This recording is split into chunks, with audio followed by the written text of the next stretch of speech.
성경에서 그리스도인이라는 단어가 처음 쓰인 것은 사도행전 11장입니다. 우리는 우리의 정체성을 그리스도인이라고 이야기를 하고, 또 초대교회 성도들도 자신들을 그리스도인이라고 이야기를 하고, 또 다른 사람들도 그들을 가리켜서 그리스도인이라고 하거든요. 그리스도인이라면 당연히 예수 그리스도의 성품을 닮아야 하는데, 이 그리스도인이라는 말이 언제부터 시작됐냐 하면은 그것이 사도행전 11장에 나오는데요. 이렇게 이야기를 해요. 사도행전 11장 25절 26절 말씀에 바나바가 사울을 찾으러 다소에 가서 만남에 안디옥에 데리고 와서 둘이 교회에 1년간 모여 있어 큰 무리를 가르쳤고, 제자들이 안디옥에서 비로소 그리스도인이라 일컬음을 받게 되었더라 라고 기록을 하고 있습니다. 그러니까 여기서 이야기하는 사울은 우리가 알고 있는 사도 바울을 이야기를 하고 있는 것이죠. 그렇죠? 이 말씀이 나온 그 과정을 보면은, 그 이제 전후 사정을 보면은, 상황을 보면은, 예수님을 만나고 회심한 직후에 사울은 즉시로 가서 예수 그리스도를 전했습니다. 유대인들 앞에서 예수님을 전했어요. 그런데 예수님을 전한 그 사울은 오히려 유대인의 표적이 돼서 다메섹에서 쫓겨나게 됐죠.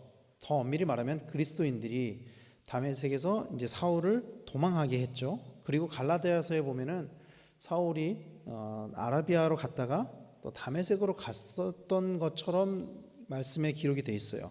그리고 아마도 다시 자신의 고향인 다소로 돌아갔었던 것 같아요, 사울이. 그러니까 처음에 사울이 변화가 되고 그 즉시로 처음에 복음을 전했었지만, 그럼에도 불구하고 처음부터 사울이 그 그리스도인들에게 신뢰를 받고 사역의 현장에 투입되지는 않았었던 것 같아요, 성경을 보면은. 당시 사울은 그리스도인들을 핍박했었던 사람이었고, 원래 회심했지만 제자들에게 완전히 신뢰를 받지는 못했었던 것 같습니다. 그런데 그런 사울에게 손을 내밀었던 사람이 누구였냐면은 바나바였어요. 그리고 그런 바나바와 함께 그들은 안디옥에서 1년간 무리를 가르쳤다라고 성경은 기록하고 있습니다. 그리고 그곳에서 그리스도인이라는 일컬음을 받게 되었다라고 성경은 기록하고 있어요. 이 그리스도인은 헬라어로는 크리스티아노이라는 단어입니다. 크리스티아노이. 여기서 사용된 전미어 아이노이라는 단어는 어떤 뜻을 가지고 있냐면은 누구에게 속하다라는 뜻을 가지고 있어요. 누구에게 속하다. 그래서 이 그리스도인이라는 헬라어 크리스티아노이는 풀어서 해석하면은, 우리는 그리스도인이라고 번역을 했지만 엄밀히 말하면 이 단어의 뜻은 그리스도에게 속한 사람들을 이야기하는 거예요. 그리스도의 추종자, 그리스도를 따르는 자들, 그리스도에게 속한 자들을 이야기하는 것입니다. 우리도 우리나라에서도 처음에 복음이 들어왔을 때 예수 믿는 사람들을 가리켜서 예수쟁이라고 이야기를 했었잖아요. 그랬던 것처럼 초대교회에서도 그리스도를 따르는 사람들이라고 그들을 지칭했었다라는 거예요. 그리고 그 단어가 처음 쓰여진 곳이 예루살렘 교회가 아니라 당시에 그 초대 교회의 헤게모니를 가지고 있었던 예루살렘 교회가 아니라, 그 단어가 처음 쓰여진 곳은 오히려 이방에 위치하고 있었던 안디옥 교회였다라는 거예요.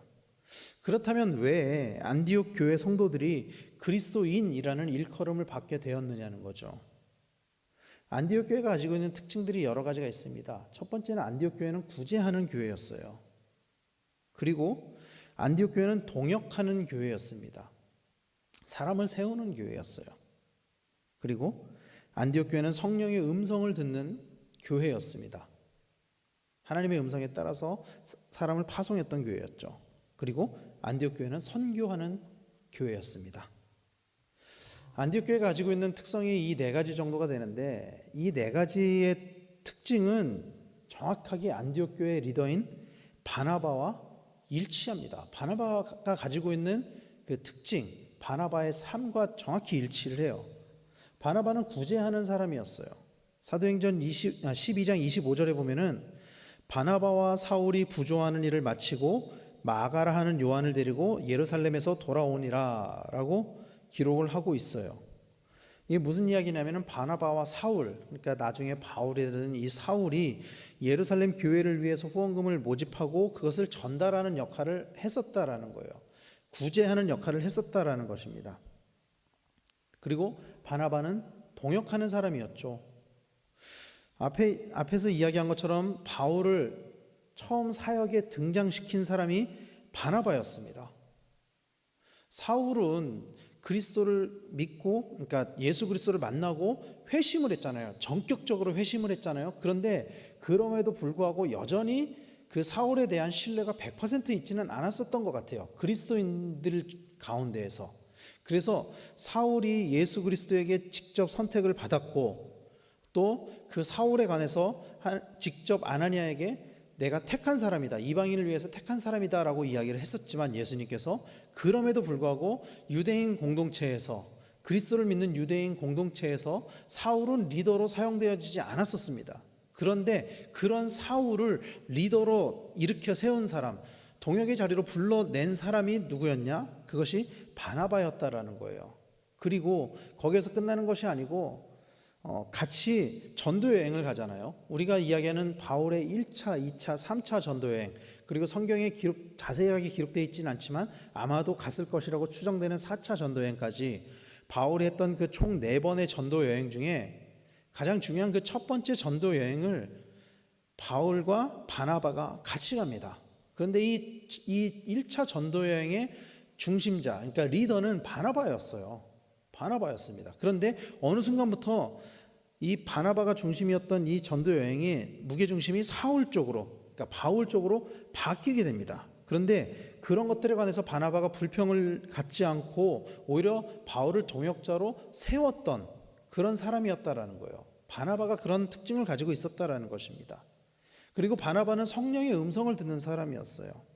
바나바는 하나님의 뜻에 따라 우리가 너무나도 잘 알고 있는 것처럼 자신의 재물을 팔아서 사도들의 발 앞에 두고 자신의 삶을 하나님께 헌신했던 사람이었습니다.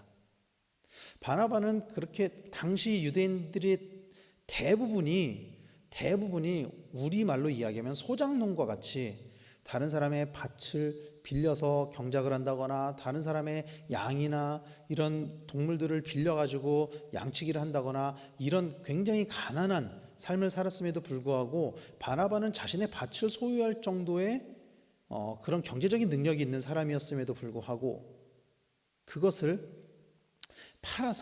전부 팔아서 사도들의 발 앞에 두고 자신의 삶을 하나님께 헌신했던 사람이었어요. 하나님의 음성에 따라서. 그리고 바나바는 우리가 잘 알고 있는 것처럼 선교하는 사람이었습니다. 안디옥 교회의 리더였어요. 오늘날로 이야기하면 담임 목사였죠, 바나바는. 그런데 그럼에도 불구하고 자기가 직접 선교사로 파송되어져서 자기가 직접 바울과 함께 1차 전도여행, 바울의 그 1차 전도 여행에 참여했었어요. 어찌 보면은 안디옥에 남아있는 게 더 편하죠. 더 안락하죠. 더 평안하죠. 근데 그럼에도 불구하고 교회가 기도하고 또 하나님의 음성에 따라서 바나바와 바울을 세웠을 때 거기에 순종했던, 선교했었던 그런 사람이었다라는 거예요. 비록 바울의 2차 전도 여행 때 바나바는 동행하지 않습니다. 우리가 알고 있는 것처럼 마가 요한을 데리고 가는 문제로 인해서 바울과 갈라져서 바울은 실라를 데려가고 바나바는 마가를 데리고 전도 여행을 가게 되죠. 적어도 바나바가 성경에 이 바울과의 갈라지는 것 이후에 바나바에 관한 말씀은 나오지는 않지만, 그러나 바나바가 그 이후에도 선교 여행을 또 떠나갔다는 것을 우리는 알 수 있죠. 바나바는 선교의 사람이었다라는 거예요. 그리고 안디옥 교회는 그런 그 교회의 리더였던 그 바나바를 따라서 교회의 색깔이 입혀졌던 것 같아요. 그 바나바의 그 신앙적인 그 본을, 바나바가 보인 그 신앙의 본을 따라서 교회가 이렇게 세워져 갔었던 것 같습니다. 그런 안디옥 교회의 특징이 그들을 그리스도인으로 불려지게 만들었다라는 거예요. 그런 신앙적인 바탕에서 성장해온 바울은 바나바를 보면서 성장을 했거든요. 바울의 신앙적인 멘토는 어쩌면 바나바입니다. 바나바를 보면서 성장을 해온 그 바울은 그리스도인이 지켜야 할 관계적인 규범에 관해서 골로새서 3장에서 권면을 했었죠. 우리가 지난주에 봤었던 말씀에서 권면을 했었죠. 그리스도인은 이래야 됩니다. 그리스도인은 관계적으로 남편을 향해서 아내는 이래야 됩니다. 아내를 향해서 남편은 이래야 됩니다. 부모와 자식 간에는 이렇게 해야 됩니다. 그리고 상전에 대해서 종은 이렇게 해야 합니다. 라고 골로새서 3장에 기록을 했고요. 그리고 그 모든 것의 가치에 관해서 죽게 하듯 하라라고 권면을 했었습니다. 골로새 3장 23절에 무슨 일을 하든지 마음을 다하여 죽게 하듯 하고 사람에게 하듯 하지 말라라고 이야기를 했잖아요. 근데 재미있는 사실은요, 이 골로새서 3장 말씀에 보면은 뭐 아내들아, 뭐 남편들아 이렇게 이야기를 하고, 뭐 부모들아, 자녀들아 이렇게 이야기를 하잖아요. 그리고 종들아 너희 상전들에 대하여 이렇게 기록을 하고 모든 것을 죽게 하듯 하라라고 이야기를 합니다. 부부간의 관계, 또 부모와 자식 간의 관계에 있어서는 상호 보완적으로 이렇게 이야기를 하는데, 종과 상전의 관계에 있어서는 상전에 대한 종의 관계만 다루고 있어요. 3장에서는. 그리고 죽게 하듯 하라라고 하고, 종에 대한 주인의 자세만 따로 기록을 하고 있어요. 그게 오늘의 본문이에요. 그게 이것만 따로 떨어져 있어요. 상전들아 의와 공평을 종들에게 베풀지니 너희에게도 하늘에 상전이 계심을 알지어다라고 따로 떼가지고 기록을 하고 있다라는 거예요. 왜 따로 떼가지고 기록을 했을까요?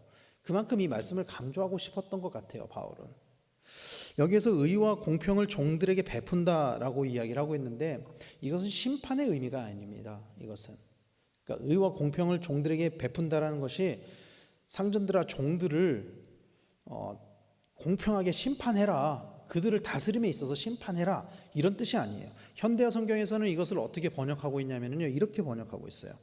주인된 사람들은 종들을 정당하고 공평하게 대하십시오. 여러분에게도 하늘의 주인이 계셔서 여러분의 행동을 살피신다는 것을 잊지 마십시오 라고 번역을 하고 있어요. 무슨 뜻이냐면은 심판자적인 입장에서 대하는 것이 아니라 동등한 입장에서 종들을 대해라 라고 이야기를 하고 있는 거예요. 당시에는 노예제도가 합법이었습니다. 노예를 두는 것이 죄가 아니에요. 노예를 물건처럼 대하는 것이 죄가 아니었어요. 당시의 법에 의하면은. 노예는 물건이었습니다. 돈을 주고 사고 팔 수 있었고요. 그 주인이 노예를 죽인다고 해서 살인으로 처벌받지도 않는 시대였어요. 그런데 그럼에도 불구하고 바울은 로마의 시민권을 가지고 있었던 바울은 당시에 기득권을 가지고 있을 수 있었던 그 바울은 종들에 대해서 자신과 동등하게 대해야 된다라고 이야기를 하고 있는 거예요. 그리고 그 이유에 관해서 뭐라고 이야기하고 있냐면은 하늘의 주인이 계셔서 여러분의 행동을 살피십니다 라고 이야기를 하고 있는 거예요. 무슨 이야기냐면 진정한 주인이 따로 있다라고 이야기를 하고 있는 것입니다. 사랑하는 성도 여러분, 진정한 주인은 하늘에 계신 하나님 아버지라는 것을 믿으시기를 축원합니다. 오늘날 노예제도는 없죠, 사실. 그런데 그때도 그랬고 오늘도 그렇고 주인은 한 명일 수밖에 없어요. 주인은 그리스도인의 주인은 오직 그리스도 한 분일 수밖에 없습니다. 그러므로 하늘 아래 모든 사람은 동등한 입장에서 대해야 된다라고 바울은 이야기를 하고 있는 거예요. 이 땅에서는 수많은 차별과 억압이 난무하죠. 모든 사람들이 자기가 주인이 되려고 해요. 주인 행세를 하면서 살아가기를 원해요. 그런데 그 주인 행세를 하려고 하는 그 마음, 네 삶의 주인은 너라고 이야기하는 그 마음은 성령이 주시는 마음이 아닙니다. 그것은 사탄이 주는 마음입니다. 하나님께서 주시는 마음은 내 삶의 주인은 오직 하나님이다. 내 삶의 주인은 예수 그리스도다. 이게 성령이 주시는 마음이에요. 네 삶의 주인은 너야. 네 마음대로 살아. 네 뜻대로 살아는 하나님이 주시는 마음이 아닙니다. 그것은 사탄이 주는 마음입니다. 우리의 삶의 주인은 하나님이 될 수밖에 없어요. 왜냐하면 그분이 우리를 창조하신 분이시기 때문입니다. 믿으시길 바랍니다. 그 하늘의 주인이 오늘도 우리를 내려다보고 계신다라는 사실을 우리는 잊지 말아야 됩니다. 그런데 그것을 알면서도 어떻게 그리스도인들이 차별을 하고 억압을 하고 갑질을 하고 사람을 무시하고 계급을 나눌 수가 있느냐는 거예요. 당시에도 그렇고 오늘날에도 그렇고. 우리가 다 알고 있는 것처럼 한국교회 부흥은 계급 제도가 있었던 그 조선의 땅에서 양반과 평민과 노비가 함께 예배를 드리고 서로 섬겼던 것, 거기에서부터 시작되었습니다. 한국교회 부흥은 양반인 자신보다 먼저 종이 장로가 되고 목사가 돼도 그것을 존중하고 섬기는 모습에서 교회가 부흥되었었던 거예요. 오늘 우리 또한 이런 마음을 가지는 성도님들이 되시기를 간절히 소망합니다. 그리고 그것이 바로 그리스도의 마음이라는 것을 믿으시길 바랍니다. 그 마음을 가진 사람이 그리스도인인 거예요. 사랑하는 성도 여러분, 내 안에 계신 주님이 오늘도 나의 삶을 보고 계신다는 것을 잊지 마세요. 여러분, 주님께서 언제나 우리와 동행하시며 우리를 지키시고 우리를 인도하시지만 또 우리의 삶을 지켜보신다라는 사실도 우리는 잊지 말아야 됩니다. 그런 그 주님의 마음에 합한 삶을 사시는 우리 성도님들이 다 되시기를 간절히 소망합니다. 다윗이 칭찬을 받았던 이유는 다윗이 범죄하지 않았기 때문이 아니에요. 다윗도 범죄했지만 그러나 다윗의 마음이 하나님께 합한 사람이었기 때문에 다윗은 칭찬을 받았었던 것입니다. 우리도 때로는 죄를 짓고 죄 가운데 살아가고 때로는 우리가 차별과 억압을 할 때도 있지만 그러나 그럼에도 불구하고 여전히 우리의 주인 되신 하나님께서 우리의 삶을 지켜보고 계시며 또 그 하나님의 마음에 합한 삶을 살아가기 위해서 노력하는 우리 성도님들이 다 되시기를 예수 그리스도로 간절히 축원합니다. 기도하겠습니다.